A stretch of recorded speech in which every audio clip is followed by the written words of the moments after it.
Alors on va partir pour le Québec, ou plus exactement à la rencontre d'une chanteuse que les Français connaissent bien. C'est Isabelle Boulay. Elle sort un nouvel album, En vérité. C'est Sébastien Thème qui l'a interrogée. Isabelle Boulay dit toute la vérité, rien que la vérité dans son nouvel album, et elle s'est d'ailleurs entourée des meilleurs talents de l'Hexagone, avec en tête Benjamin Biolay. On a donc voulu savoir ce qu'il y avait dans sa tête.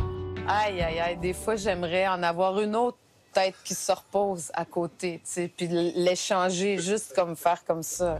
Et on commence donc avec un tête-à-tête.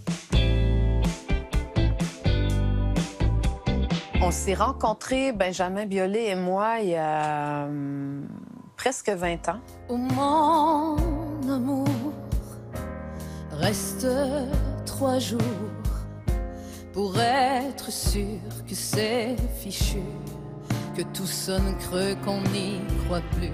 Ce qui l'apporte surtout, c'est des choses, des sonorités, des textures, des climats. Il apporte une matière, une densité. J'ai toujours chanté, d'aussi loin que je me souvienne.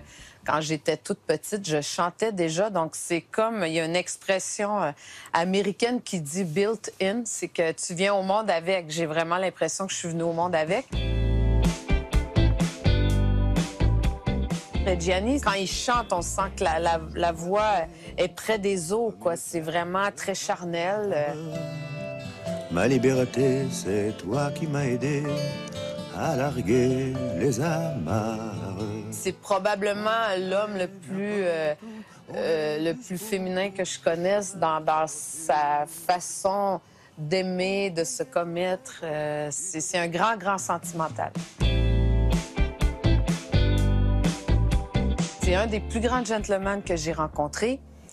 Et il m'est toujours apparu comme un homme extrêmement sensible, quelqu'un qui porte un regard extrêmement bienveillant sur l'humanité. Marc, écrire demande du temps, je le sais, et j'espère qu'un jour tu auras ce temps pour m'écrire une chanson. Le gentleman. C'est adorable. C'est une très jolie personne. J'ai eu la chance de... Voilà, que j'ai eu la chance de rencontrer et de connaître depuis quelques années. Et c'est une merveilleuse artiste, hein. Vraiment une très belle personne. Elle vous demande de lui écrire une chanson. Et demain matin, je l'appelle. Vous avez déjà matin, écrit pour Johnny Hallyday, pour Jennifer. Qu'est-ce qu'il y a de particulier aussi dans l'écriture d'une chanson? C'est un exercice qui est passionnant parce que quand vous écrivez un roman, vous avez 450 pages pour raconter une histoire. Quand vous écrivez une chanson, vous avez 8 lignes. Et il faut aussi raconter une histoire et faire vivre des personnages et faire naître une émotion et une intention. Et en plus, vous avez une chose qui est très forte, c'est la musique.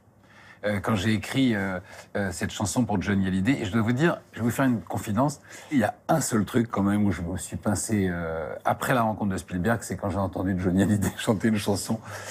Voilà, quand j'ai un petit coup de mou, vous voyez que je me dis que ce que je fais pas bien, machin. Vous la réécoutez? Non, non, je repense simplement que... Vous pouvez lui réécrire quelque chose. Taj Mahal à la guitare et Johnny Hallyday à la voix chanter une chanson, ça fait mon petit moment de joie. C'est hyper joyeux d'écrire une chanson pour un artiste qu'on aime. Je me sens pas du tout parolier parce que j'ai écrit 3 chansons dans ma vie, mais c'est un exercice absolument, c'est magnifique. Enfin, c'est passionnant, j'adore ça. Et la musique pour vous c'est important, je veux dire dans la vie, est-ce que vous en écoutez? Oui. J'écris en musique, je pourrais pas faire autrement. J'écris en musique, la musique conditionne énormément d'ailleurs l'écriture. Je vais chercher des musiques qui vont aller provoquer telle ou telle émotion. Et alors, cette dernière des Stanfield, qu'est-ce que vous avez écouté pour l'écrire? Comme ça vous a pris quelques mois, alors, évidemment. C'est toute une playlist. Je me souviens comme ça, par exemple, de l'écriture d'une scène où l'un des protagonistes, une femme, Saliane, enfourche sa triomphe et traverse le Baltimore des années 80. Vous n'écoutez pas la même musique. Là, qu'est-ce que vous écoutez? Sur cette scène-là, j'écoutais Supertramp. Parce que j'avais besoin que ça soit joyeux. Mais par exemple, je me souviens quand j'ai écrit un roman qui s'appelait Une autre idée du bonheur, qui est un roadbook qui traverse toute l'Amérique et où il y avait aussi un changement d'époque. Je suis allé rechercher des chansons américaines des années 50, d'autres des années 70. Enfin, ça fait partie des recherches. C'est très sympathique aussi. Un livre rythmé par la musique. Voilà. Merci beaucoup, Marc Lévy, d'être venu nous voir. Vous. Donc, la dernière des Stanfield, c'est à la fois un roman policier et bien sûr un roman sentimental qu'on ne lâche pas. Mais enfin, j'ai envie de dire que... Merci mille fois.